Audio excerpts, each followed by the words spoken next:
We're living in a strange time, working for a strange goal. We're living in a strange time, we're working for a strange goal. We're turning flesh and body into soul.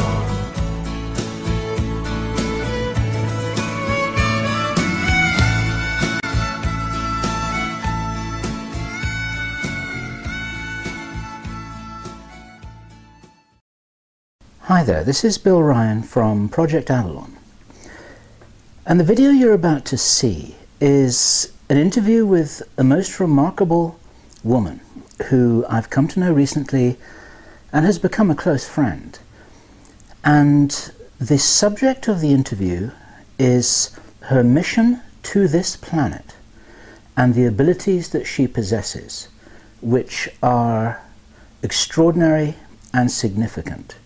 And in the 2 hours which follows, she details what she can do, what she has done, the fun and the problems that she experienced when she was a little girl, and what she is doing responsibly with her considerable powers right now.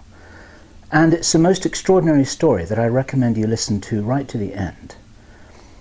The reason why I'm giving this little introduction right now is because it's really important to emphasize that the most extraordinary psychic abilities which are recounted in this interview, they are not the gifts of an extraordinarily special person which we can't possibly aspire to. These gifts are innate in all human beings. This is Inelia's message to us. She claims that although she comes from an unusual place, let us say, and this is an unusual mission, it's an unusual lifetime, the gifts that she possesses are human ones. And a message that she wants us all to understand is that these gifts are our birthright, that the controllers of the planet do not want us to know that we have, and they use them, of course, themselves. The other important note to the interview is that magic, for lack of a better word, is interesting and spectacular and has fascinated human beings for generations, for thousands of years, for understandable reasons. It's not an end in itself. It's important to understand that, as Inelia says in her interview, these abilities will be gained as byproducts by anyone who is on a genuine spiritual path. And of course many of the great masters in many traditions will attest to that. They're interesting, but they're not an end in itself, and they're not to be attained as a goal in themselves. That would be a trap. That's a dead end that actually goes nowhere, apart from probably to fulfill the needs of the ego.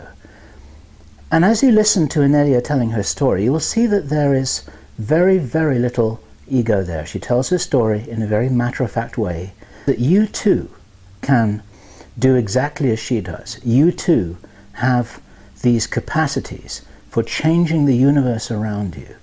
And you too have the capacity, as she says, to create your own timeline. You can create your own future. And between us, taking full responsibility and standing in our own power, we can create the world that we want. Thank you. So this is Bill Ryan from Project Avalon, and it is the 10th of March 2011, and I'm here with Inelia. And Inelia, could you possibly say your most wonderful melodic family name that I'm incapable of pronouncing? Okay, my full name is Inelia del Pilar Ahumada Avila, and I'm also known as Inelia Benz. All right, and you were born in Chile, is that right? Yes. Okay, and then to cut a very long story short, which is a different story, you left Chile as a refugee, right? Yes. And ended up in England, is that correct? We moved to Nottingham in England, and I kind of grew up there. I was there for quite a few years, And then I moved to Ireland for 9 years, and I went to college in Ireland. And then I went back to Chile for a couple of years as an adult to sort out some family properties and things. Then I went to live in Spain for a few years, and then back to England. And I've been in the United States now for 6 years. And how is all this possible, given that you look as if you're 22 years old? Oh, okay. Well, you don't ask a lady her age, so I'm not going to tell you. But I'm not young. You're not but thank young. you very much. Okay. So, the reason why I'm talking to you here and would love to see whether we can describe some of the things that you have been doing and being in language so that people can understand it. You, may I say it, are one of the more extraordinary people I've ever met, and I've met quite a few extraordinary people. And from what I can gather, you wouldn't even really describe yourself as a person in a funny kind of way. Now that's going to sound weird to the people watching this. Right, yes. Yeah, because when I look at a person or I look at people on Earth, normally, and this is not always the case, there would have been a soul or like a spark of divinity entering the time-space line, and it would have gone from complete oneness to a period of maybe thousands, I don't know how many lifetimes, developing into an individual and developing into a sentient being, which is separate from oneness. And this, when I look at people on the planet, this has happened sometimes on planet Earth. A lot of people have done the entire trajectory on the planet Earth. And now we are seeing like thousands, if not millions, of people who have done their trajectories in other planets and now are incarnated on Earth to experience this amazing stuff that's going on right now here. And so I would consider one of these souls that have evolved throughout time and space to become a sentient and evolved being as a person or a being, right? And I wouldn't describe myself as such because I came in directly without any evolution into this state to be able to do a particular job on the planet right now. And once that job is gone, that individuality, that singularity that is this person that you're seeing, we no longer exist. So the concept of a person or a soul is not there.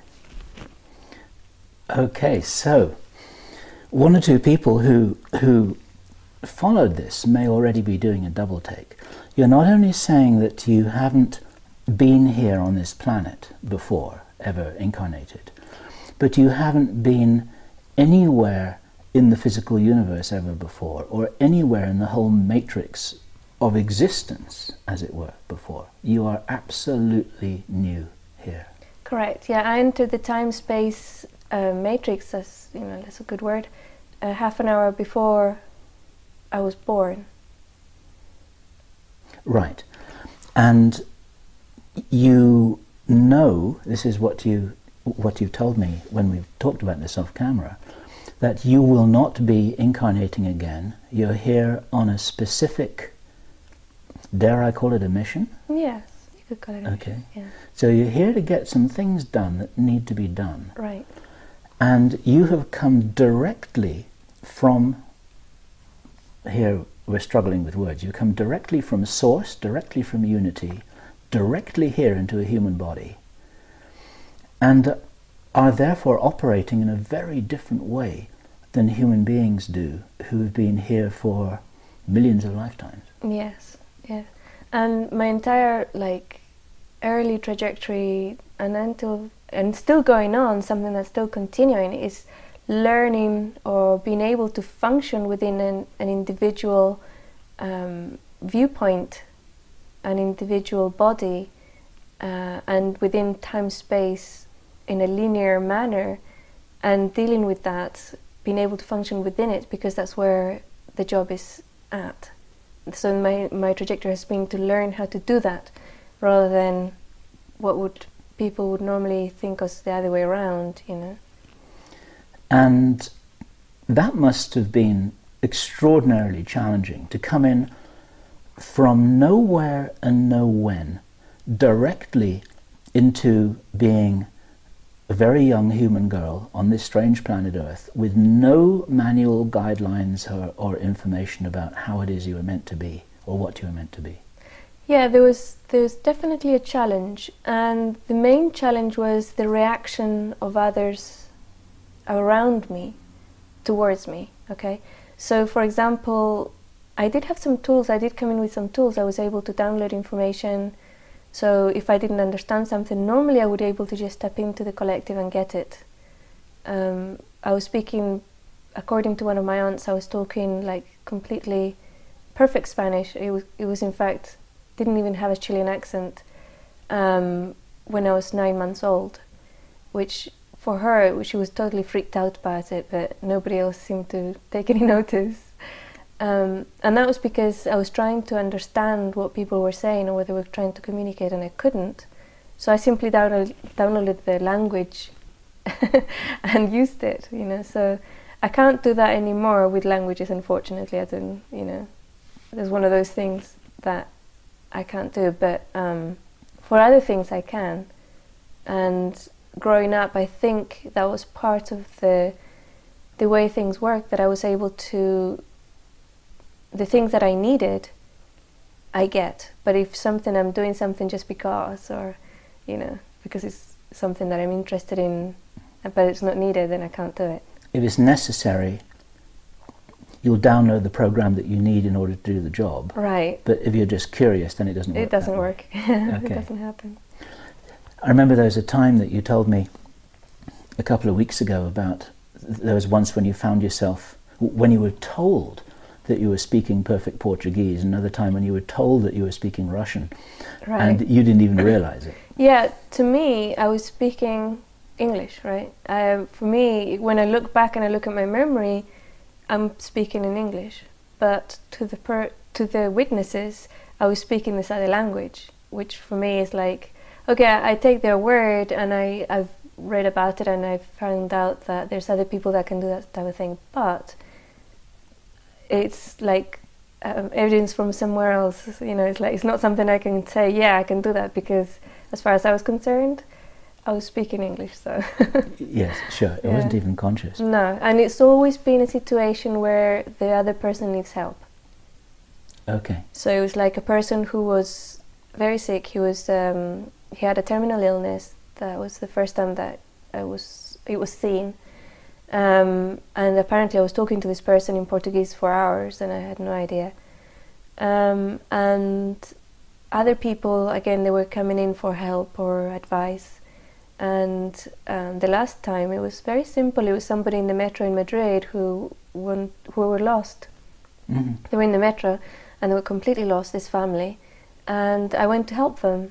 And I started giving them directions, showing them how to use the map and where they had to go and everything, and send them on their merry way, say goodbye, turned around, and the person who was with me says, "Did you know where did you learn Russian? Did you know you were talking in Russian?" I said, "No." It's a wonderful story. There's another wonderful story which I invite you to tell, and I have to say here on record that I've been talking with Inelia about her experiences for several weeks now, and we haven't got to the end of those stories yet. There are so many of them. One of them that I think is a really neat story is when you were a little girl and you kept on falling over. Yes. One of the things that I tried to do, because you have to understand, I came in like half an hour before the body was born. And then there had to be a body agreement for me to come in, because it wasn't your regular incarnation where the soul would be there waiting for the body, or, you know, like there's a link between the two and everything. And there was this moment of asking for agreement from the body to take this on, to, you know, it's like, shall we do this? And there was a definite yes, but it was completely different to how I see humans functioning, because I came in and I had no idea how to drive the body, right? So the body kind of intelligence went into the physical body to animate it, to make it alive and to make it function and breathe and everything else. And I was kind of outside and I wanted to do stuff with this body, but I didn't know how. I didn't have the manual. And when I looked into it, it was like a computer that needed to be programmed, right? It needed to learn how to move its arms, grab things, you know, be able to speak and communicate, move the head sideways when I was interested in something that was going on there. And I didn't know how to move this little body's head that way so I could see it, right? And stuff like that. But I was, from that moment, I was not inside the vision, the visuals were outside the body on the back of the head from that moment. And the only thing that changed was that I was trying to move the arms like a puppet, and it just wasn't working, and the body was complaining. So it kind of told me, no, you have to go in and move the arms from within, kind of thing, you know, like getting into a suit. So I did that, but I didn't do it from a viewpoint. I didn't do my viewpoint. I just did like an energy entering, so I was able to move the arms and legs, and it was like programming the body how to function and stuff like that. Very mechanical. It was literally like writing a program on a computer. For me, that's how it was. And the years went by, and I used to see everything. I had a like 360 degree and up and down visual of everything that was going on around me. And I kept falling over time and again because my viewpoint was around here, so I couldn't see what was in front of me as I was walking in the street, for example, and because the head was on the way, right? So I kept falling over, and I had continuously, my knees were always bleeding, and my face was always smashed, my lips were always fat because I kept falling on my head. And then one day my mom says, why can't you use your eyes? You know, just use your eyes, look at what's in front of you. So I said to her, well, I can't, because when I looked through my eyes, it was like two tiny little pinpricks that you can only see a tiny little bit of what's going on. And then she says, well, what are you doing now? So I said, well, I can see everything. And she, you know, and then again, you know, it's like it was like, I can't remember the exact conversation, but it went something like, well, get into your body right now and use your eyes, you know, just start using your eyes. And being I think it was just before I started school, so I was about 4 years old. Being a child, 4 years old, you do what your mommy tells you. So I did that, and for me it was horrible. I could hardly see anything, and I had to point my head everywhere so I could see what was going on, you know. And I couldn't turn my head all the way around, so I never knew what was going on behind me. It was very disconcerting for quite a long time. But I stopped falling over because I could see what was in front of me.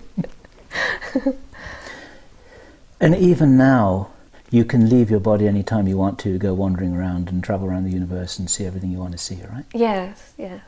And I kind of have to do that because otherwise it's a little bit claustrophobic to be here all the time. It's claustrophobic in this human body. It's like you're kind of trapped in this limited jail cell, this machine. It's like being in a car with very small windows. Yeah, very small windows, and like something's put over your ears so you can't hear everything, and you know, or feel anything. It's like sensory deprivation. Right.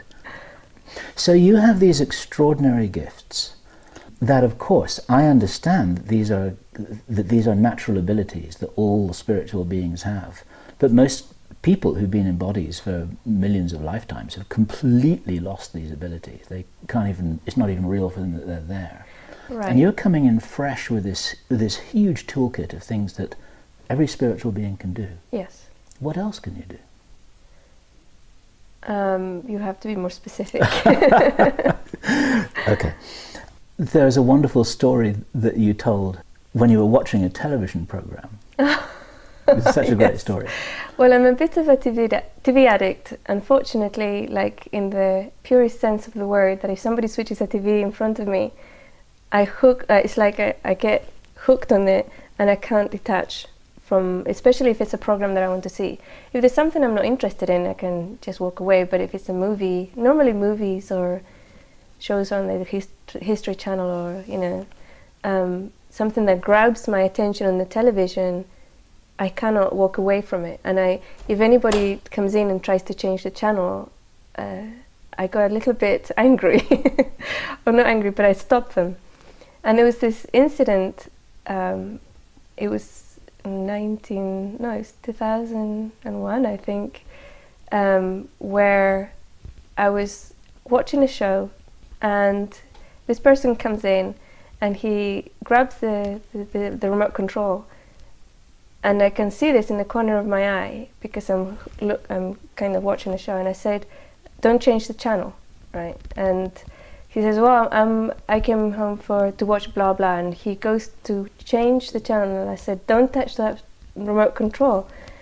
And he was about to press the button, and then he just drops the control on the floor and goes, "Ow, ow," and looks at it, and he's like, "That burnt," And then he picks up the remote control, opens it, and it's all melted inside. And he says, "Why did you do that? You couldn't have just told me." And I said, "I told you not to touch the button." And it was just one of those things, It's Is this like a reaction? It was a reaction, reaction. Don't touch my remote, So yeah, I mean, those things are there, and they're not really to be used as such. Anybody who reaches a certain level of awareness can do this stuff. It's part of the human toolkit. It's not something that I brought in from outside. This is all wired into every human being.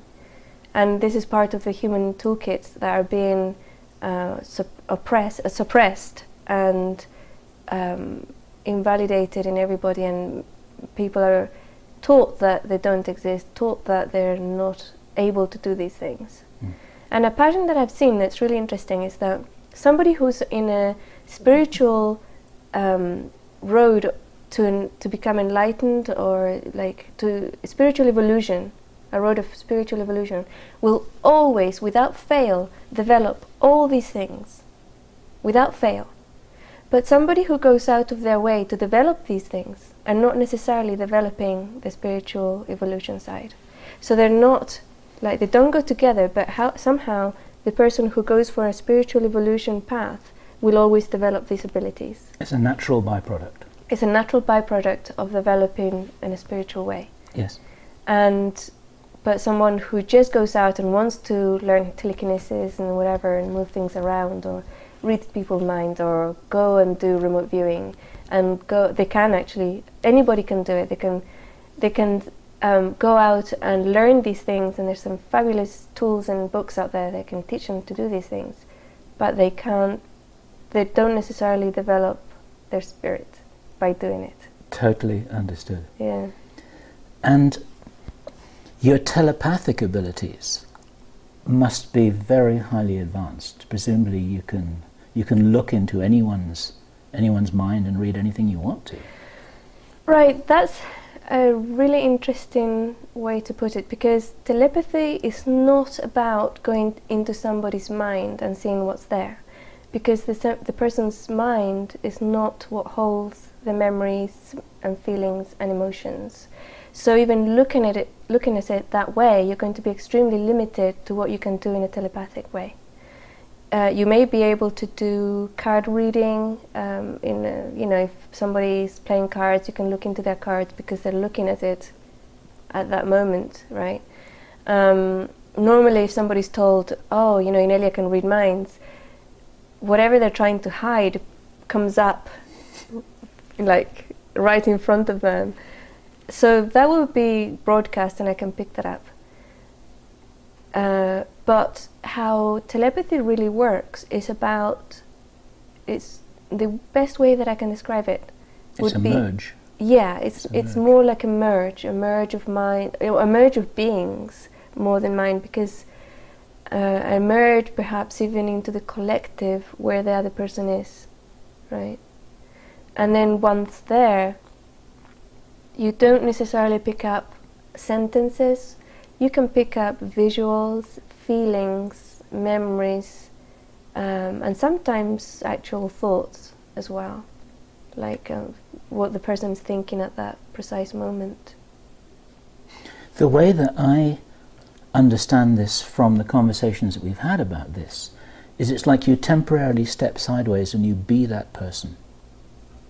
You sort of become that person, and then you can access what they access. Yes. Is that anywhere close?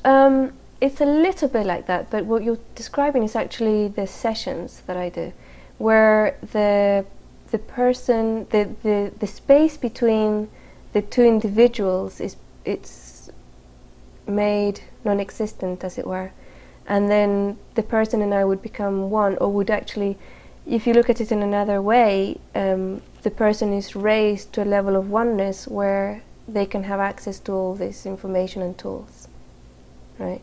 And I would have access to them in that moment as well. Okay.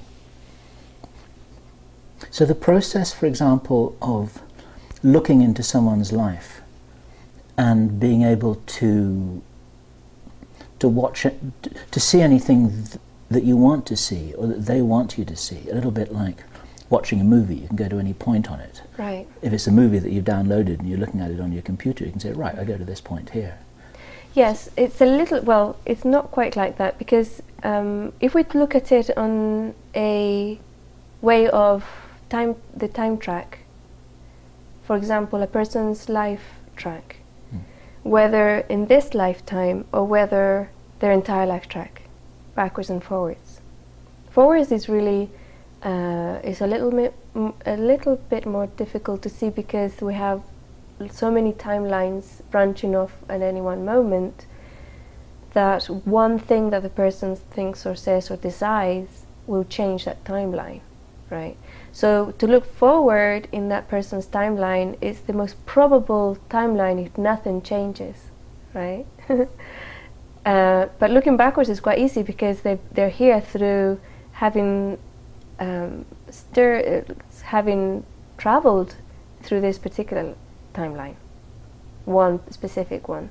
They can actually go sideways and look at their own parallel timelines, things they would have done if they had done things differently. And also look and see, if they want to do something differently, have a look at a timeline where they did that differently and see, get all that information and then do it here, recreate it. But looking at somebody's timeline is slightly different to what I've seen other people do. When I've seen psychics look at timelines, they look, like you said, they look like a movie. They go into what's called the Akashic Records and look at it like a movie, while when I do it, I actually go there.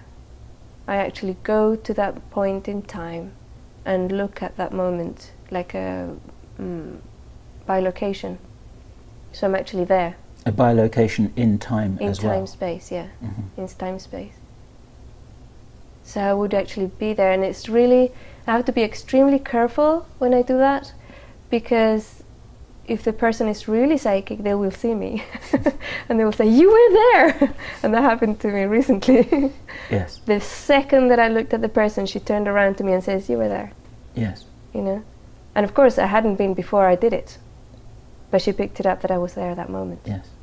So I have to be really careful, because it can change things. It can change the past, it can change the future. So you have to be careful only to be an observer and to leave absolutely no footprints No or footprints, nothing. yeah. And now, Whitley Strieber, in his work, his website, unknowncountry.com, he was one person among a number of commentators who described very graphically one night a few years ago. He had this extraordinary vivid dream, and dream in inverted commas, and in this vivid dream he experienced himself one after the other in different realities. There was one when his wife, I can't actually remember the details, there's one when either his wife was sick or had died, there was another when they were living in poverty, another one when they were living in a different place and he was doing something different. And it's like he went on this kind of guided tour in this vivid dream, all these different lifetimes. I think there were 6 of them, something like that. And then he returned, and he was so shocked and he was so struck by this experience that then he wrote it up. And what he explained, like his own explanation for himself and for his readers, was that the way to think of a person going forward through time is not as like a train going along a track, like one point going forwards, but more like a wave front breaking on a big wide beach, and that at different parts of this beach you've got these different timelines, these different experiences that are kind of that are manifesting themselves. And what you're saying then is not only you're affirming this is a fully fledged reality, but you can, when you're working with somebody, you can look sideways and you can see what's there. Yes, yes. And I mean, even science now is accepting the quantum reality, right? The quantum physics talks about multiple realities, and that's something that, for me, it's real. I can tap into it in my own life and see different things that I want to find out about, right? I can go to different ones where that happened already and get some advice from that other Inelia, how she handled X, or how does she do this or that. And it could be really practical things like playing the violin, making a meal, playing in the stock market, you know. It was really funny because when I went to the Inelia that's really good at the stock market game, after a short conversation she said, "Don't do it. You're useless, just don't do it." And she was right, you know. I did try to do it and it was a total disaster. I shouldn't have. So you had one version of yourself giving advice to the other version of yourself, which is the you that we're talking to right now. Right, exactly. And anybody can do this. Anybody can do this. You can think, okay, so I want a reality where I am doing my dharmic work 100%. And again, you have to be really specific because your dharmic work would probably be different in each one of the timelines. If not completely different, then maybe a little different, right? So for example, if you're an artist, you could say, how do I use my art to help people evolve or awaken, something like that. So, okay, so I'm going to tap into the live stream where I have done this, where my art awakens people, and I'm going to really successfully, and I can make a living out of it. Not just a living, but I can make a fabulous income that I can then reinvest and reuse to do even more things in the world. So you can go into that timeline and have a really long conversation with this other person that is you, that's already achieved it, and come back with all that information and just do it on this one. And so what you're saying here is you've got a whole load of parallel Inelias living alternative sliding doors type lives. This is a reference to Sliding Doors, the movie. Mm-hmm. Except there are not two timelines, there are many. Infinite. Infinite. Okay. Infinite. But the one thing that is in common with the Inelia in all of those different parallel lives is that you are here to do a job, and it doesn't really matter whether you're playing the violin, cooking a meal, Precisely. or doing art. Those are those are the bells and whistles and the wrapping on that life, right? Right. So what are you here to do? Because so far we've talked about some of the peripheral aspects of this that are curious and interesting and fascinating to many people. But what are you really here to do? I only have one job, and that's to raise the vibrational level of the planet, including the human collective, which is part of the planet, to a critical point that will allow a transition into the new paradigm, a new level of awareness for everything, for the planet and every being in it, every rock, every insect, every person. And that's my only job, and I will do anything and will basically, yeah, I will do anything to achieve that. If it means helping somebody who's already awakened and aware and enlightened to reach an even higher level of vibration, then I will do that. And if it means waking somebody who was previously asleep and that will raise their level of vibration, I will do that. If it means going to a geographical area and cleansing it so that the vibration can come through properly, I will do that. I don't have one attachment, or the only thing that I'm here to do is raise the overall level of vibration, and that's it. Now, I've got a million questions to ask you about that, but first let me ask you, how old were you when you first knew that that was what you were here to do?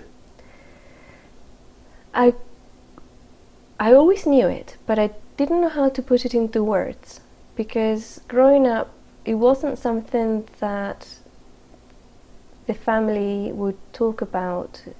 My parents were very rational. They were mathematicians and physicists. They were professors. They weren't into spirituality. They weren't into the vibration of the planet or anything like that. So as a child, I didn't have a concept of how to translate what I was here to do. However, I used to do it. If I saw somebody sick, I would sit next to them so that their level of vibration would be, would rise, and I would do that naturally throughout my entire childhood and through my teenage years and later on. So you just kind of move into situations and you'd heal people and you'd help people and you'd nudge situations along. Right. Basically, yes. And then, if I understand it right, a little later on, you would do work that could be regarded as being more major, more fundamental, more far-reaching. Is that right? Yes. I was always working in the background. I was told very early on that I had to kind of wear a mask, and I mustn't show what I was or who I was for many, many years. And that mask, I was asked to remove it in 2002 or 3 or something. And before that, I was working very much on a one-to-one basis with people and doing psychic activism on very quietly, not telling anybody about it. Okay. And that begs a question. You're saying that you were told to do this or that. Right. Who were you told by? How were you told? This is, I suppose that's a very interesting question. The information comes through very clearly, normally accompanied by synchronistic events that if I miss it, I will be told over and over again. Like a book would fall off the shelf, and a child would say the same sentence at the same time. That was the title of the book. A radio would be blaring and there would be a song that was talking about the same thing. So I was actually told things very clearly, but a lot of the time with regards, that would be more like practical things. Say, go to the park and sit on the bench, there'll be a girl sitting down next to you having her lunch and she needs you to sit next to her, you know. I would get that information and I would do it, and sure enough the girl would turn up, like she would be the visual that I had received, and just sit there eating her lunch and then go away, and that's all that was needed. And you would, and maybe, I mean, just using that example of the girl on the bench as an example, you wouldn't know why, and you might not ever know why. Right. And I never needed to know why. It was just an assignment. Yeah. Okay. Yeah. And you're always totally certain at a level of knowing that when you are given one of these assignments, the right thing to do is just not question it, right, not attach anything to it, and just do it. Is that right? Yes. There was a time when I was a teenager. Every teenager rebels, right? And parts of my life had to be about learning to be a human. So I had to go through that rebellious time, and I rebelled against all this too. It's like I would be told, you have to walk very quietly and very gently and not make any waves in the astral. So I would go in blaring, singing and dancing and jumping on everything. It's like, I'm making a lot of noise in the astral. In the astral? Yes. Stuff like that, you know, like a teenager, right? Okay. And there were a few points where I was asked to do certain things, and I said, no, I don't want to, I don't feel like it, I'm watching TV or whatever, you know. I'm listening to music, or the typical, you know, when your mum clean the room, you know, yeah, whatever. And I went through that at this level, which is kind of a little bit comical if you think about it, because, you know, here's this being who's supposed to do this big job and is going through the teenage rebellious stage, you know. And but I learned very quickly that I shouldn't do that because things went terribly wrong when I did, you know, say no. And it was really it's a little bit comical, I suppose. Once I said something wicked to my mother, you know, and I knew I mustn't say it, you know, and I can't remember what it was, and my hand just came up and slapped me across the face. And I went, oh, you know, that hurt. And it wasn't really nasty. It was just a little something that you feel inside. I shouldn't have done that, you know. It was just a little something. I can't remember what it was. It was probably something like, oh, you have a grey hair, and, you know, whatever, you know, something to do with her appearance probably. Just to be wicked, you know, just to be... And then you immediately slapped yourself in the face. That's all. That's the really funny one. It really hurt. But the other times, when it was something more serious and I wasn't listening, there was a sense of urgency. Like, do it now, do it. And it was like a growing urgency that if you don't do it, something terrible is going to happen, right? And I wasn't able to switch that off.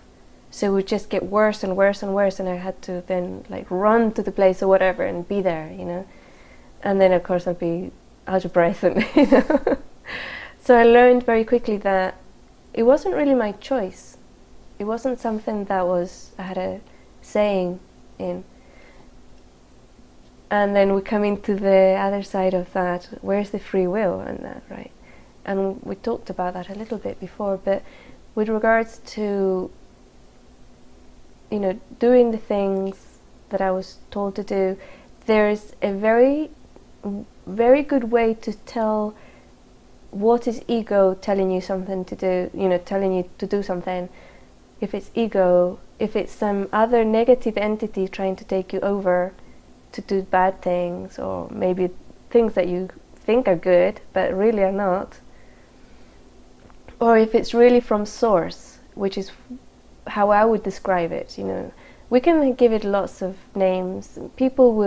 I find that people understand it better if I say, my guides or my higher self is saying this right now. And they will understand that, and it is true. It is true. That's what happens. And I didn't need to translate it or give it a personality, so it wouldn't, even though I would say my guide is telling me to do this now, I can describe it, and it describes it perfectly. For me, it wasn't an entity guide. It was just the same thing, but if you take the identity away, then it would just be the thing. That's how it would come through. And the really good way to distinguish between that pure energy from source that is your guide or your higher self, and ego or another negative entity that's trying to influence you, is to listen to your bodies. And the best way to learn how to do that is to go into a very, very open space within yourself and then tell yourself a lie. You know, instead of saying, you know, your name's Bill, you say my name is George. And that will resonate wrong somehow, somewhere. Will feel odd, it will feel wrong. And then you know when it's true and when it's not, when it's source and when it isn't, when it's you, the genuine higher self you, and when it isn't. It's actually like what they do to calibrate a lie detector. Ah, there you go. They do the same thing. Right. They ask somebody to deliberately tell a lie so that they see the reaction on the machine. And in fact, you do this with pendulums as well. Sometimes Yes, you can do the right. same, yeah. That's a very good way to put it, yeah. Yeah. I understand. Now, okay, so if we take the girl on the park bench as an example, when you get a knowing, a direct knowing that that is what you must do, and you go there, and sure enough, there she is, and something happens, presumably, and you may not know what that is, and then the girl goes away, and then that's the end of your job. Yes. You may have cured her, or healed her, or stopped her from killing herself, or resolved a problem, or something. But what is that process? How does it work? How can you explain this? How can you explain what's happening? The best way to describe it would be that my focus goes to her. And I am there 110% in every dimension, in every time space for that moment. That's how I can, but I don't do anything. I don't have any intention. I don't have any attachment to outcome. I don't have any curiosity. Nothing. It's just complete focus. And what appears to happen is that there's something else, whatever it is, the divine force, energy, chi, whatever, comes through and directly into her to resolve and do whatever that I have no idea what it is. And then it's done. There must be some examples that you could give where you did actually get feedback on that and you did see the transformational effect. Can you share some examples of that?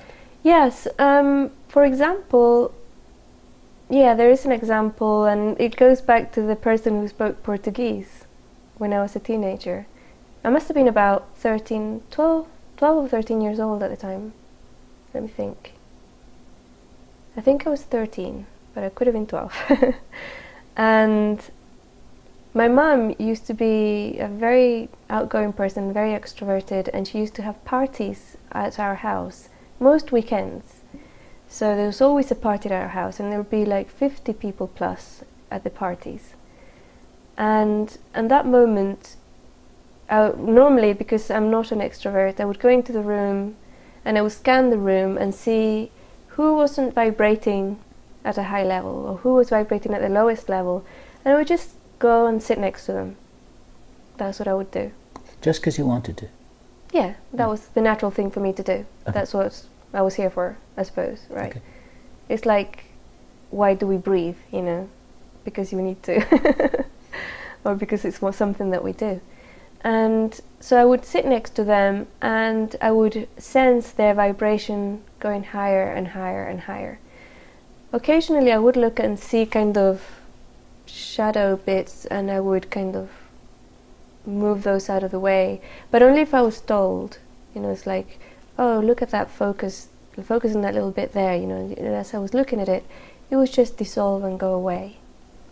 But with this person, I was sitting next to him, like I said, for about an hour or two, and we were talking away. We had a huge long conversation all about different things, different topics and stuff, and all of a sudden he turns around to me and he says, "Where did you learn Portuguese?" And I look at him and says, "Never, I can't speak Portuguese." And he says, "Oh, but you've been speaking Portuguese to me for the past hour, 2 hours." And I look at him and says, "No, I haven't." You know, at the time my main language was Spanish, so I said, I was actually speaking Spanish. And he says, "No, you weren't. I can't speak Spanish. You've been speaking to me in Portuguese." And I said, at that moment I thought, okay, this guy's a little bit of a nutter. So I'll just quietly get up and go to the other side of the room, right? So that's what I said. I said, "Oh, well, it was nice meeting you." And I got up and I moved to the other side of the room. A few days later, I think it might have been about a week later, he came back to the house and he had a conversation with my mother, and I kind of listened in, and he said that when he was at the party, and for like 4 months he had known that he had a terminal illness, and he only had like weeks to live. I don't know what the illness was. that he had gone back to the doctor after the party and he no longer had a terminal illness. He was cured. There was nothing wrong with him. And he just disappeared. He had just disappeared. And he immediately knew that it had been me, according to him, right? Because he was from Brazil, and in Brazil they have a lot of knowledge about healers and what healers can do. And according to him, one of the things that these people can do is speak in different languages. That there's special kids and adults that can talk to the patient in their own language, naturally. So he knew, he had put two and two together, and he came back and he wanted to thank me and, you know, for healing him and stuff like that.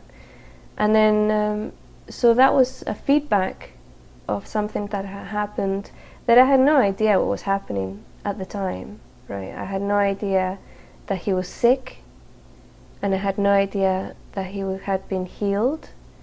And even up to today, my memory is that I was speaking in Spanish. So I had no idea that I was speaking in Portuguese. So, and really, it was irrelevant. I didn't need to know any of that stuff. I really didn't.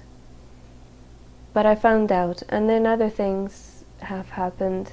And occasionally, people will come up and say, you know, this happened or whatever. And sometimes a third person that didn't know that I had done a certain psychic mission will come up later and tell me, say something like, I just had a dream and I know I have to tell you this dream. I've been told that I have to tell you this dream. And it's normally the conclusion to the work that I've done. So they tell me what happened, you know. And it's really interesting because normally I'm not curious. I'm not curious about what's happening or to get validation or objective proof. But what I've found out is that sometimes that validation and objective proof is necessary for others. In which case then it manifests as part of the whole package. Right, right. I understand. That's fascinating. Yeah. That's really fascinating. Yeah. And okay, so just then you gave the example of somebody who was physically relieved of an illness, was cured of an illness, just because you sat with him and talked with him for a couple of hours. Yes. What sorts of other transformational things might happen? I mean, I presume it's much more than just physical healing. Yes. There will be like a disentangling of energy sometimes in the person, so they can think more clearly. And occasionally I will be sent to a light worker who needs to finish a mission, or who needs to continue a mission that they're about to drop, right? And that's happened a few times, and it has manifested in different ways. And so it's like a support structure for people who are already doing good work. Yes, exactly. Okay. Because you see, like a light worker, especially somebody who has a very big mission, will have there will be entities and people trying to stop them, right?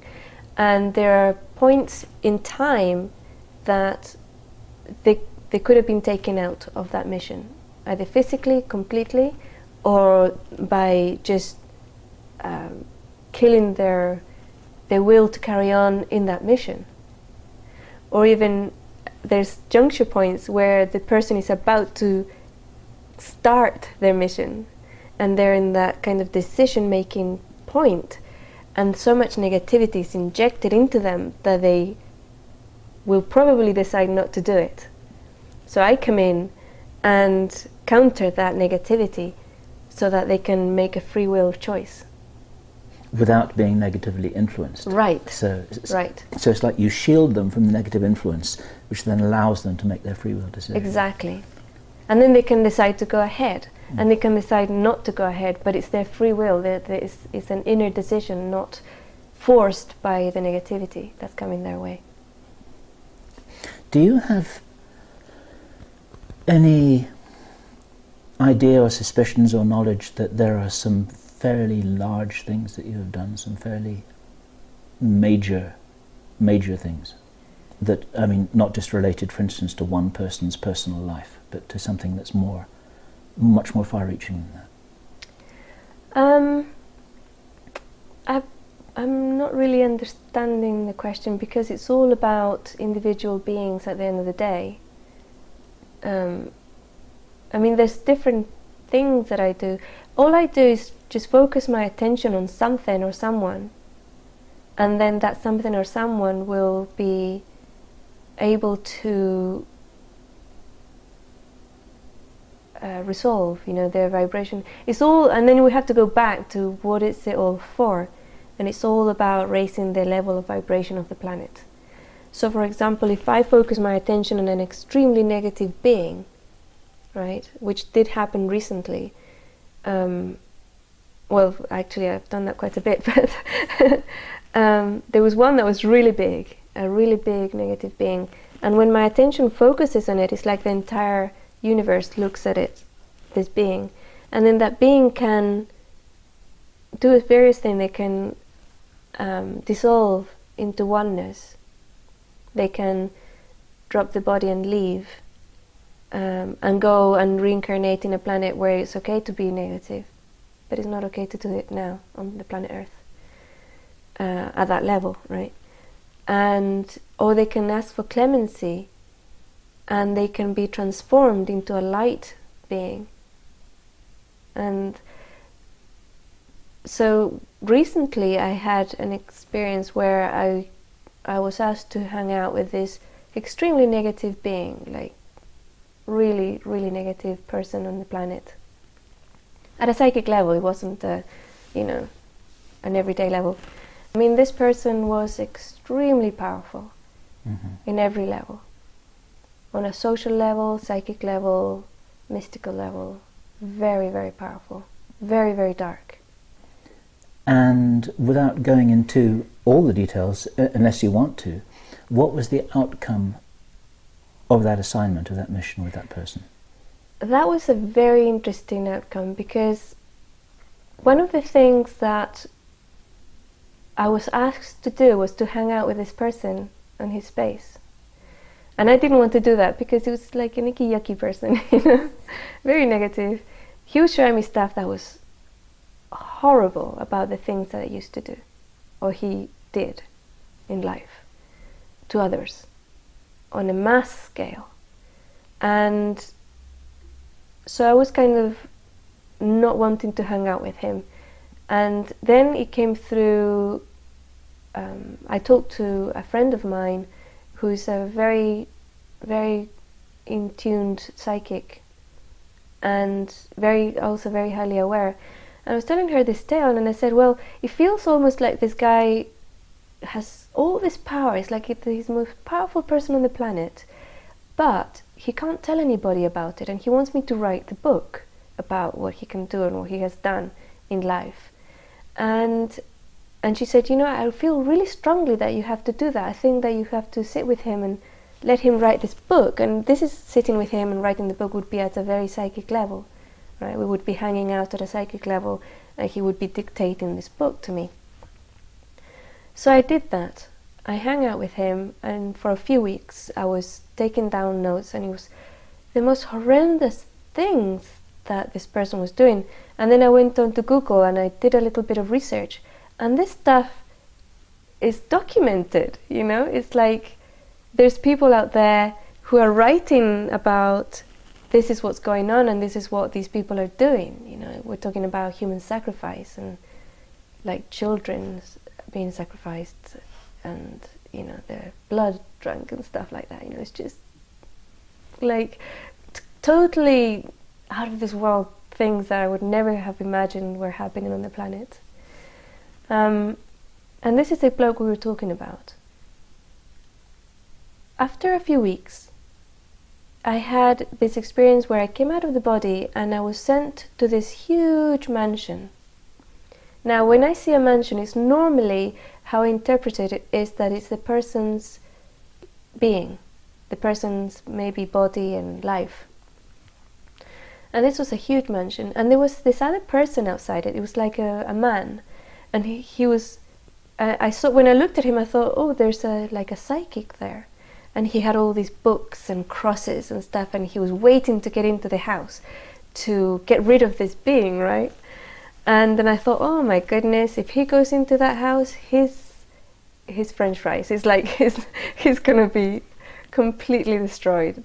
He has to stay here. So I kind of conveyed that image to him: stay here, don't go in the house. And he did. He stayed there, and I went inside myself, and it was all darkness. It was very evil energy. And when I walk into that situation, you see, there's no judgment. The moment you inject judgment into darkness, you're gone. You're destroyed. You can't be there. It was just energy. It was like I'm floating in blueness, or in redness, or in greenness. That's how I experienced it. Intellectually, I knew, oh, this is what evil is. This is what color evil is, or whatever, you know. This is how it feels to the finger. This is how it feels against my skin, you know. And I walked through the house, and I found him sitting on a throne in a room. And he was just sitting there, and he was looking at me. And it was all like the complete energy was of pure, unadulterated evil. And I sat next to him, and I just looked. I was just looking at him, and he was looking at me. And I had no agenda. I didn't know what was going to happen or anything. I was just sitting with him. And all of a sudden, he sent a feeling, an image of a request of clemency. It took me by surprise. And as soon as he did that, I felt this huge rush of energy, chi, that was pure, unconditional love towards him. And it just infused him with that light. And it was just, whoa, you know, it's like, it was out of this world. And I was gone out of there.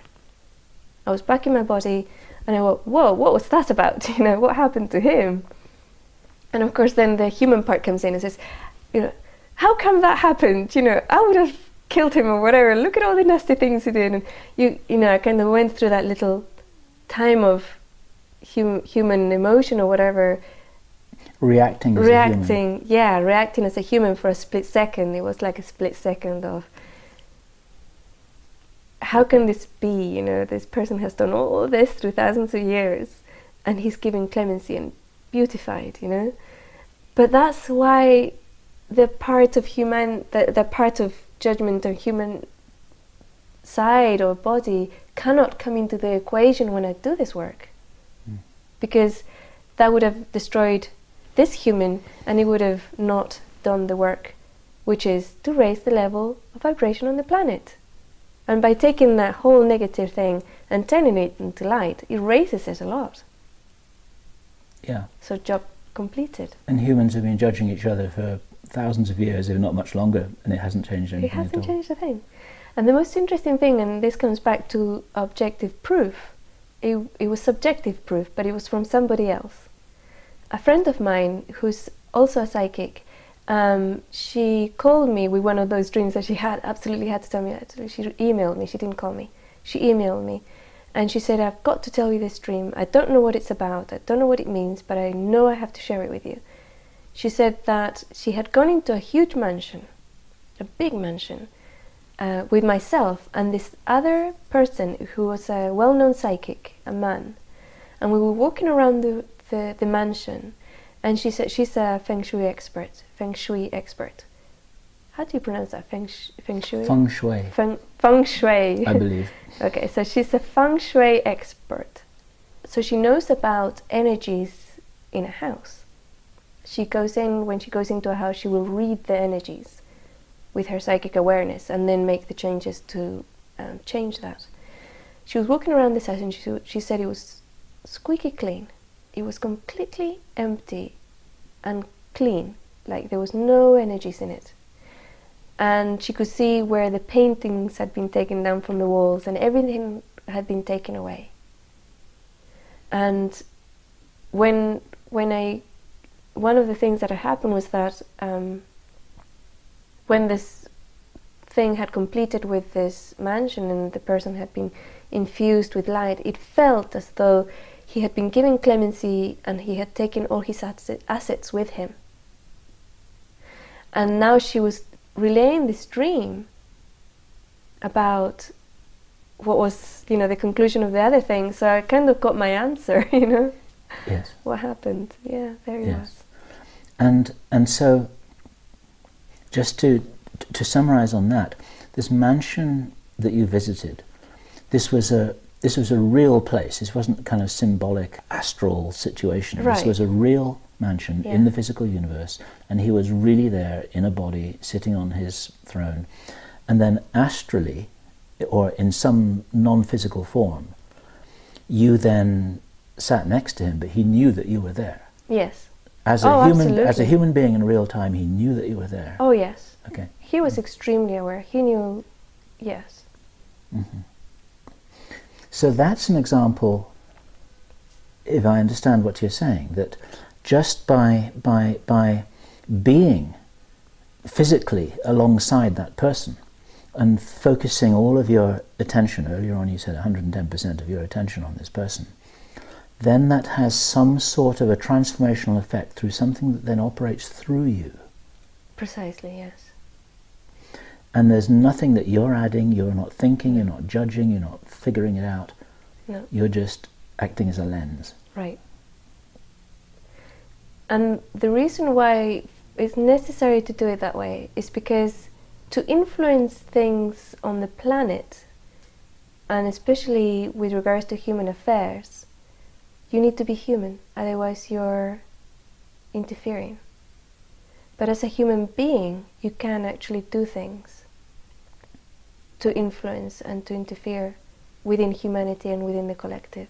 So it's like a little loop in the interference law, it's like a clause that one can use to make things happen. Yes. So what I hear you saying there then is that as a human being, you're positioning yourself and focusing yourself, and then you become this lens, position yourself in the right place, and then something operates through you. Yes. And your function is basically to be that lens, and to move that lens, and to time that lens according to your instructions. Yes. And that there's no personality or ego attached to this at all. It's just a function. Right, it's just a function. And on the other side of that lens is the other being. And that being has to have a free will connection with me. I cannot force myself on somebody.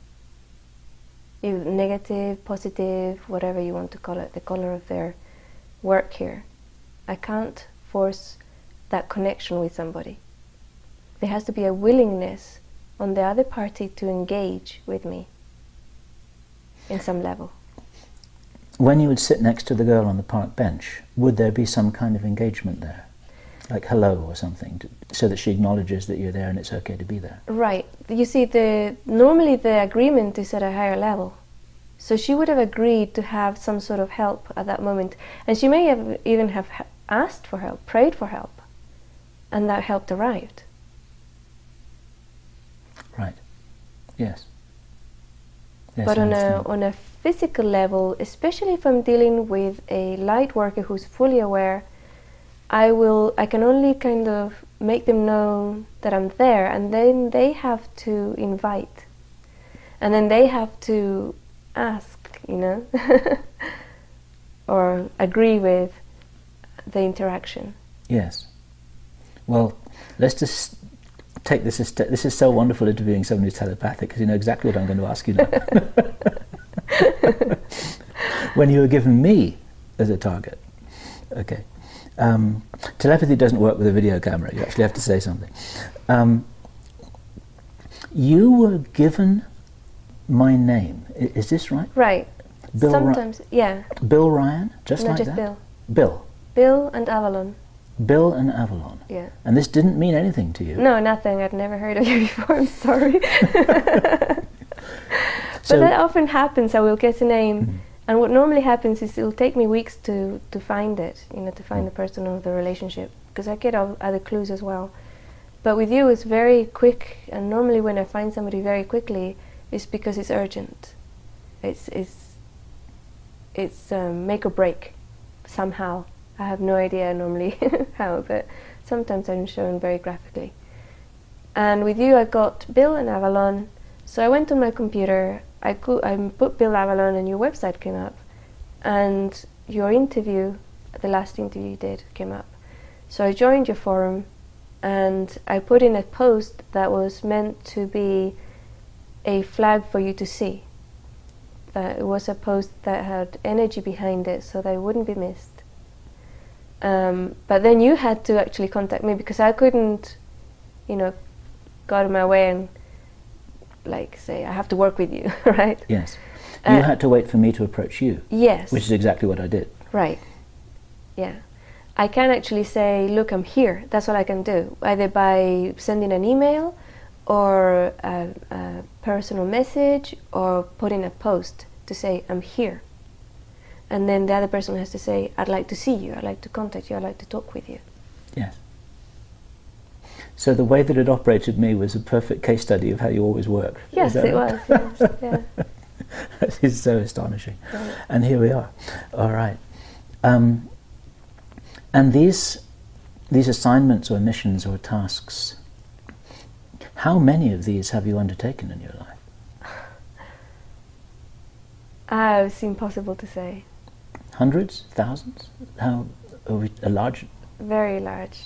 A very large number. Yeah, yeah. And like I said, some of them are tiny, Some of them is just going somewhere and being somewhere, or saying something to somebody. Just a little tiny thing that might Right. take a tiny part of one day. Yeah. And then Yeah. something else. I think you told me that there's some assignments that kind of go on For years. for a long time. Yes, for years sometimes. Do you have any understanding of why something would take a long time to resolve? No, I've never looked at it. I've never had a curiosity of why something would be very quick and something wouldn't. Because it's not your role to analyze anything. Right. It is not my role to analyze it or be curious or try and connect the dots. That's done for me. Yes. Are you curious, or do you sort of suppress your curiosity? I'm really not. You're really not No. curious? No, it's just attention points. I mean, I have to have my focus on so many things that if I try to focus on curiosity as well, it's just, you can only do so many things.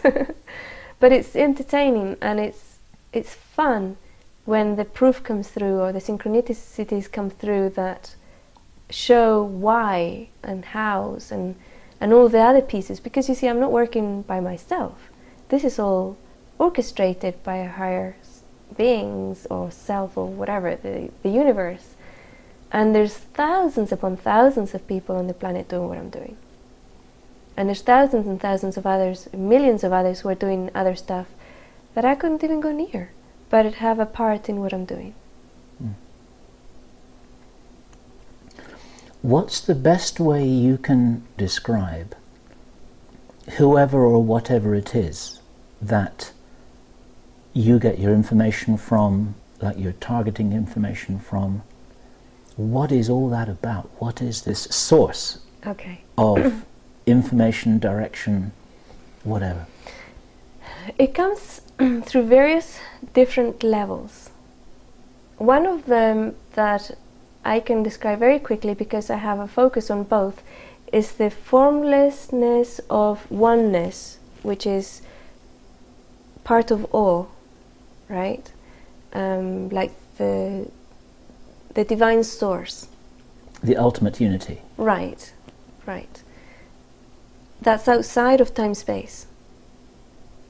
And it would be like a spark of that came in to do a certain work.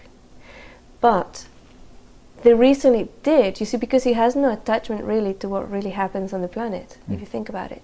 And the attachment or the request came in from other beings and level people. Like there was a big call from the planet as an entity and light beings within the planet saying, help, right? To do this, we need help. And that call went out. And it wasn't just a planetary call, it was also from other beings around in the galaxy, which will be affected by what happens on the planet, maybe not today, but maybe in 1,000,000 years. And that call was like huge, a huge call from sentient consciousness to have some sort of intervention on the planet, to allow it in this timeline, to allow it to make the shift that it's supposed to make, and it's trying to be stopped by the negativity.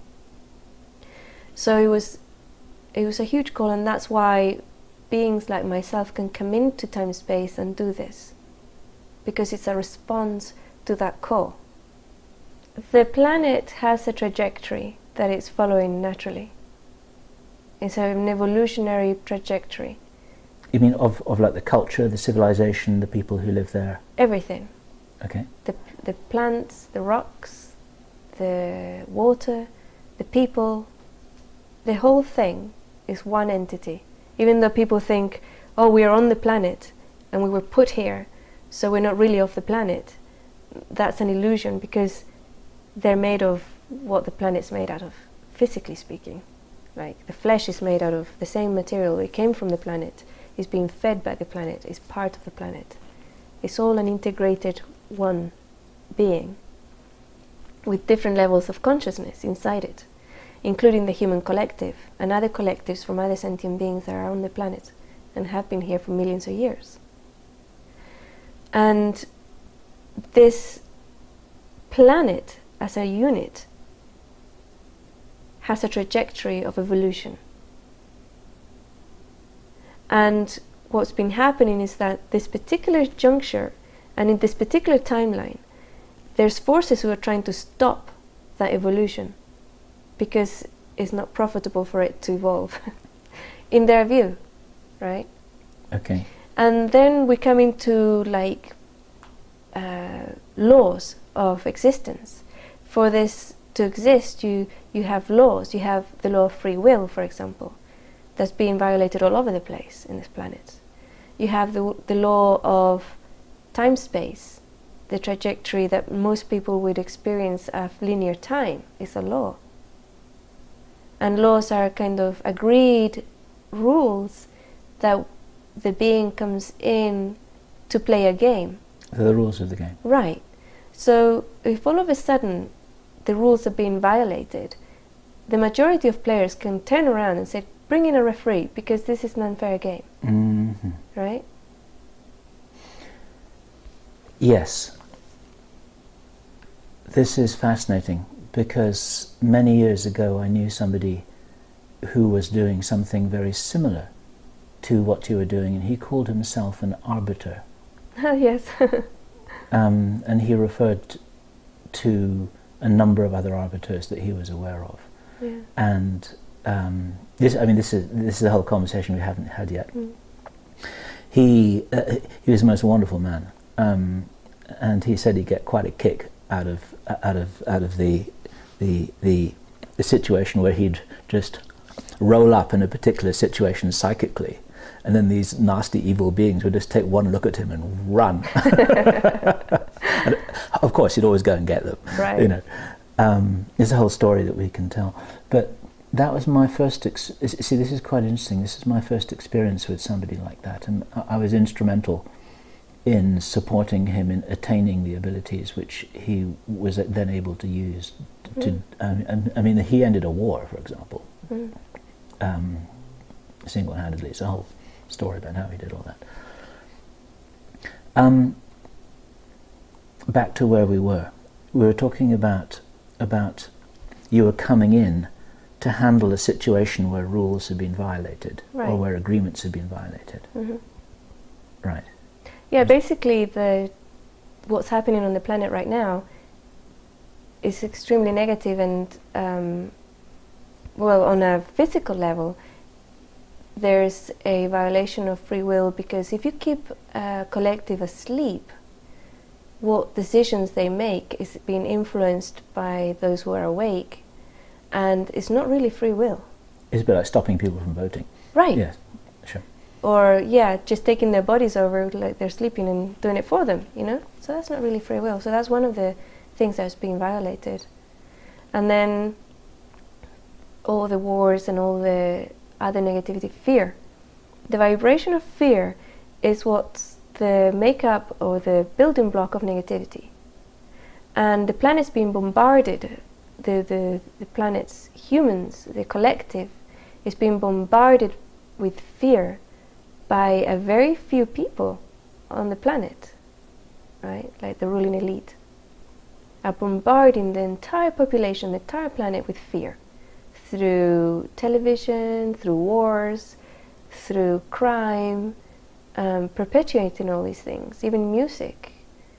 And that's also a violation of what's supposed to happen here. Right. It's like a complete bombardment. Right. So your role basically is a bit like a referee or an umpire in a game. It's to make sure that the game is played fairly and according to the rules, and if anyone is transgressing those rules, then Foul. they're kind of right. Then they're brought into line. Yeah. Right. Yeah. And every now and then you send someone off the pitch. Right. Okay. So you're talking about within the context of a setup of a particular game that's got some kind of boundaries Right. or delineation to it, that whatever the game is, then your role is to ensure that that game is played as it was originally conceived and agreed to be played by the players. Right, unless the players all agreed that they want to change the game. I understand. Okay. And there wasn't an agreement on the planet. And this planet does not want to be in the negativity anymore. I got that. Okay, okay. Now, is this, do you think, a one-off intervention? Is this about changing timelines, and that once those points are switched on the railroad track, then beings like you with a functionality like you will no longer have to be here? Yes. That's a good answer. And it is about timelines, because there's other timelines in this planet that this is not happening. And there's timelines where everything is resolved already. Does that mean then that in those other timelines the parallel Inelia isn't there, because she doesn't have to be? Right. Okay.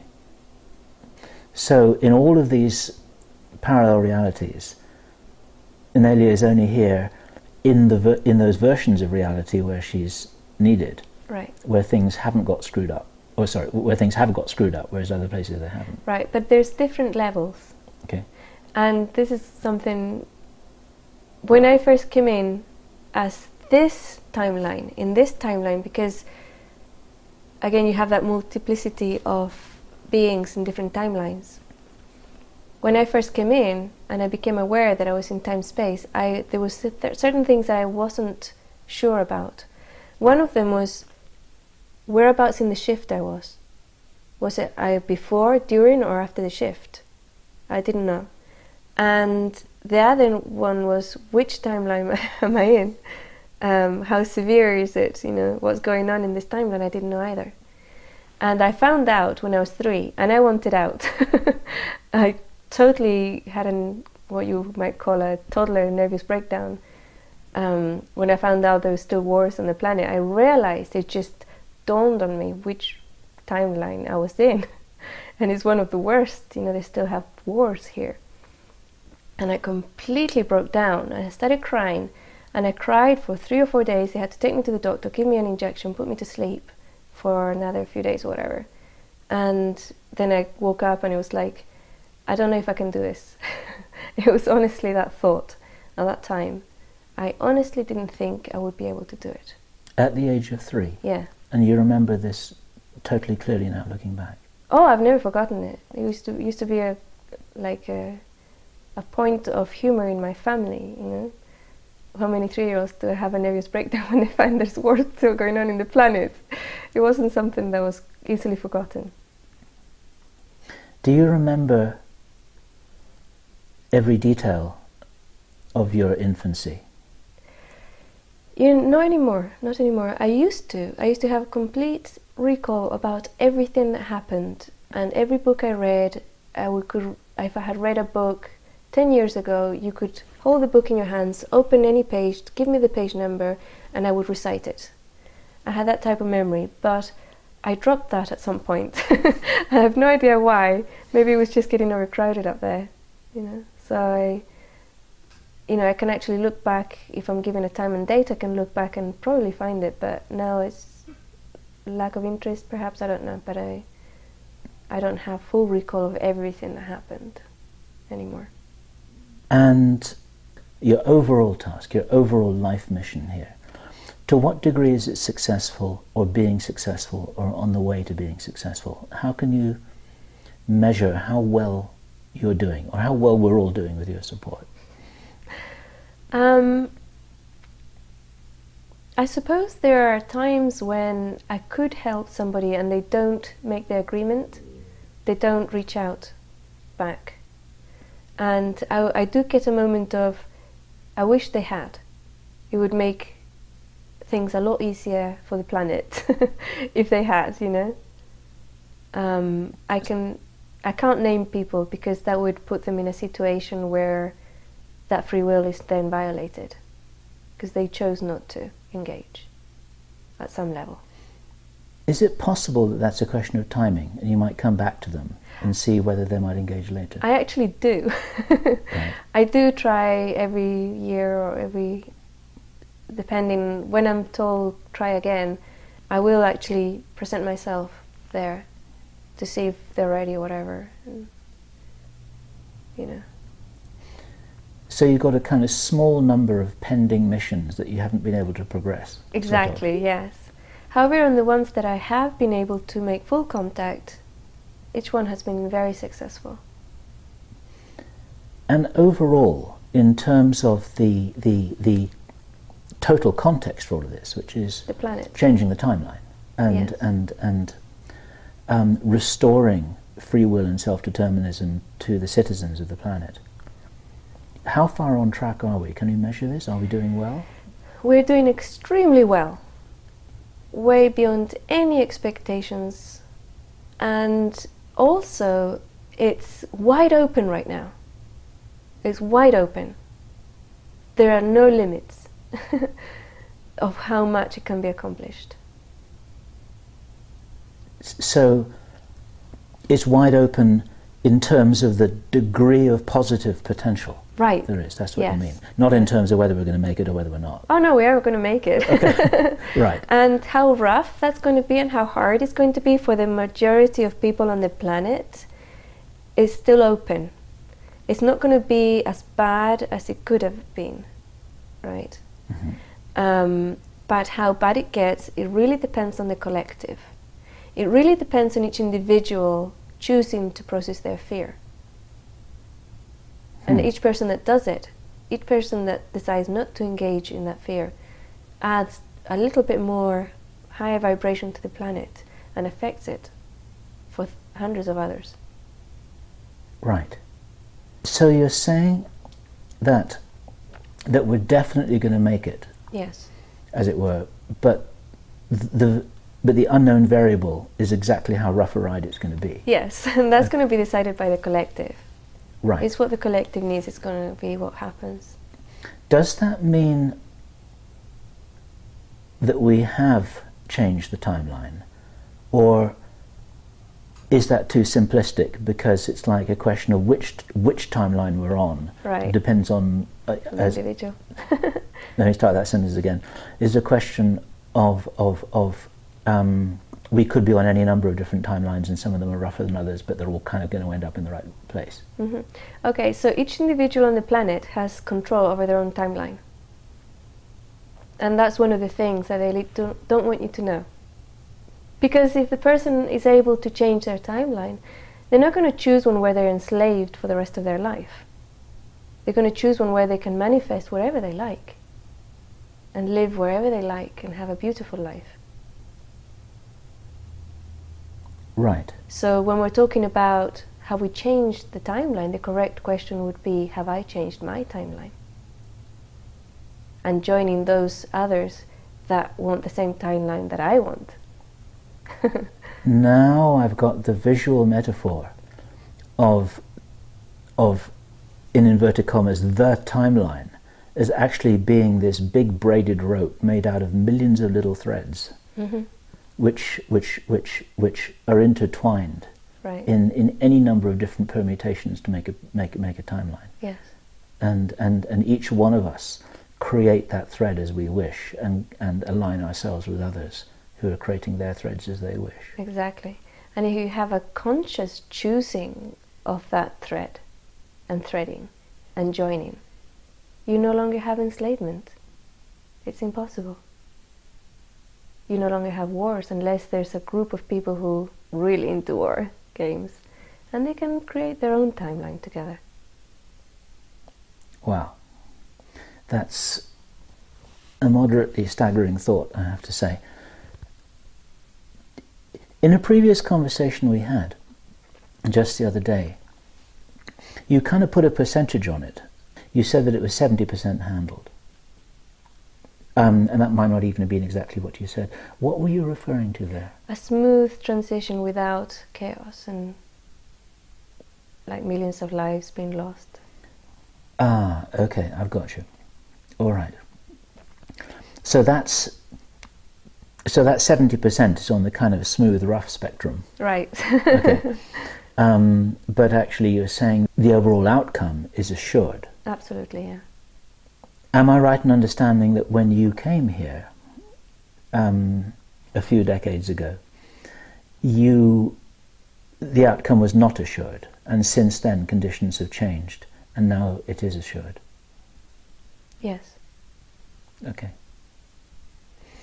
And in putting it together like that, I'm not trying to simplify things in such a crude way as to saying that you alone have done this. You said earlier you wanted to point out that of course you haven't. This is a whole movement, it's a whole concert, it's a whole team-working effort with tens of thousands of people involved, and we'll never know most of them. I would say millions. Yes, all in different ways. Right. There are beings who are incarnating here from everywhere and in and the everywhere. universe. Exactly. Yeah, from the universe, from outside of the universe, Right. and from the next door planet. I mean, all kinds of things are happening Yeah. here. And many of the people watching this may have had personal encounters with some of those beings. They may well be those beings themselves. Right. They may be those beings themselves and they don't even realize it, and this video is going to wake them up. Maybe. How about that? Yeah. Because here we have the interesting opportunity of, rather than you sitting next to someone on a park bench or going to visit some evil dark despot on his throne in his mansion personally, you can actually do this virtually through this video by representing your presence. Right. With everyone who watches this, tens of thousands of people, and maybe this is why we're doing it. There's no coincidence that you're watching this video right now. There's no escape. That's.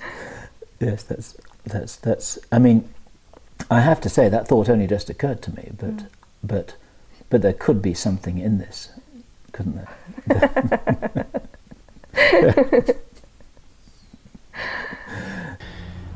So, Inelia, now it's a couple of weeks later.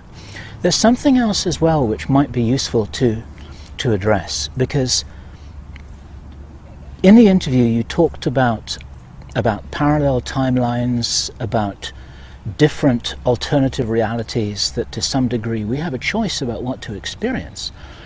And right now things are very confusing because there's a lot of information. You get prophecies and predictions and visions and dreams, and people thinking, oh my God, this is going to happen and that's going to happen, and people who've been told things by astral beings and ETs, and then these things don't happen. And what does this mean? What advice can you give to anyone who's worried about what it is that they have been told will happen or might happen? There's an aspect of that that's really interesting, because when the information is given out, collectively we choose to agree on it or not agree on it. So the first thing I would say would be not to agree on it. What would you say to people who've watched everything so far and they just cannot believe what you're saying? they can't believe that you're real because there's so much stuff out there that isn't real or that is delusional, and they're thinking, you know what, I'm just going to move on to something else because this is crazy stuff. I would like to acknowledge that reality, and I think you've taken the perfect path, which is to go and look somewhere else, because I am not real to you, and I will never be real to you. And I agree, you're absolutely right. Or you may become real when they watch it a second time. Perhaps. Then the reality will be shifted. Okay. And I know that there's something else that you wanted to mention too. This is the possibility that there's a misunderstanding, that people are kind of thinking that you're some kind of a miracle worker who waves your magic wand and fixes things, and you can take orders and fix things for people, and that you make decisions about what to do and what not to do, and so on and so forth. And there's a whole clarification about that it might be useful for you to underline. Yes, I never choose who I work with. That comes through my higher self or divine intervention, or whatever you want to call it, right? But basically, what I'm concentrating on is the collective. So if you do feel that I have something that I can offer you, you can go into my website and there's stuff there, there's a ton of information, exercises and things you can do. But I'm not working with people individually anymore, because this is a different time. It's not about what Inelia can do for you. It's about you stepping up to the call. You know, this is a call of action, and that's why I agreed to do this interview, and saying, how can I, as a viewer, how can I step up and help on this work, right? Where's your joy? Where's your passion? Follow it. So you're not a fixer, you're a catalyst, right? Yes, a catalyst. That would be a good word for it. A catalyst. And you can become the catalyst, you see. It's just, how do you do it, right? And it's about that. It's about raising your own personal vibration, and you will become a catalyst yourself. So we can all be each other's catalysts. Absolutely. And this is the potential synergy that's there. Oh, yes. Because it's a problem, isn't it, that people are always looking for someone to rescue them, to do something for them, to save them, to lift them out of this. They're waiting for a rapture, they're waiting for God to help them, or the ETs to help them. And the last thing you want is for you to step into this role, because that's not what you're here for. I'm not going to do it. And one of the things is that that's not the person's fault, because that's the way that the program has been downloaded, so that the elite can have absolute control, right? Because then you disempower a person so much that they don't realize they can help themselves, you see. But they can't. Every individual can do it. Every individual can not only be a catalyst for their own life, but for everybody else around them too. So this sounds like one of your most important messages.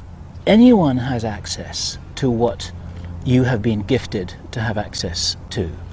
That no one needs anyone's permission to start work and start fixing things. No one even needs to be organized, or no one needs to wait for somebody to say, okay, this is the starting gun, let's go. You're just encouraging people to empower themselves and to get on with whatever it is that they came here for. Absolutely, yes. And another point here is that we all came in with all these abilities, right? And through programming and through our upbringing, cultural situation or whatever, we've lost it on the way. I've lost several of my abilities myself, and I personally have to work on either getting them back or finding out why not, right? So it's all there, and if something's been lost, it hasn't really been lost. It's been temporarily mislaid, and all you've got to do is find it again. That's right, yeah. You have to find it again. However, the important aspect about all these things is that it's not about moving chairs across the room. It's not about reading people's minds. It's not about healing the sick. It's about your own growth in awareness and higher vibration, that you can make yourself vibrate the highest that you possibly can. And these things will come in, right? All of a sudden, people will start feeling better near you, and all of a sudden you'll be able to do and be able to be more efficient through these skills in raising the vibration of the planet or making it a better world, which is another way of saying it. But if you go out and become obsessed with moving a table across the room, that's not, I mean, maybe, yes, possibly, and there's people who can do it. You'll be able to do it eventually. But how does that help? You know, you could have just stood up and grabbed the table and moved it across the room. How is that going to help the planet, right? For me, quite a good analogy is in Star Wars. There's so much truth in that wonderful movie. And you have little Yoda, who has all these powers, and he shows Luke how he can lift his craft out of the swamp with his abilities to remotely levitate it. But that's not what the movie's about. The movie is about the power of the Force, and the movie is about how to defeat the dark side and how to recover one's own abilities to harness them with others in order to defeat the Empire. Absolutely, so to speak. yes. And it's not about the magic tricks. No, it's not about the magic tricks. The magic tricks are fun, and they're a side effect, and they're absolutely not important. Not important, no. And for anyone who's remotely interested, behind the camera here, I, as Bill Ryan, I can't do any magic tricks whatsoever, but that doesn't matter. I can still be a fully fledged participant in this transformational process, and all I need to do is operate a camera, and that's... That's exactly. You don't need special powers to click, you know, record. I can do it with my own hands. I don't need to do it with my thought. Exactly. Exactly.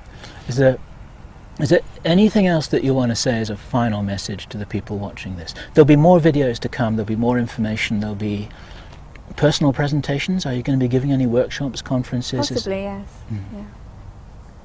So this isn't going to be the last that people are going to see of you? No, no.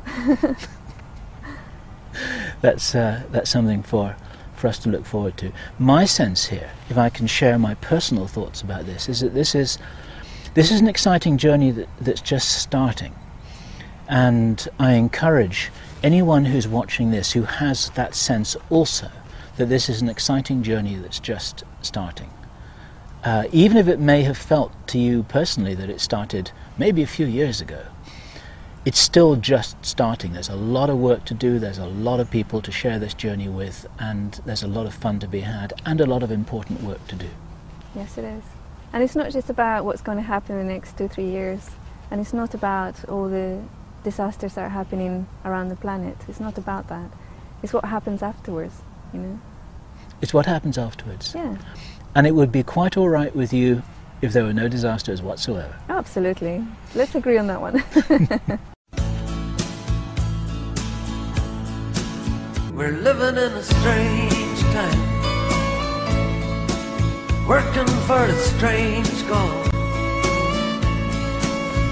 We're living in a strange time, we're working for a strange goal. We're turning flesh and body into soul.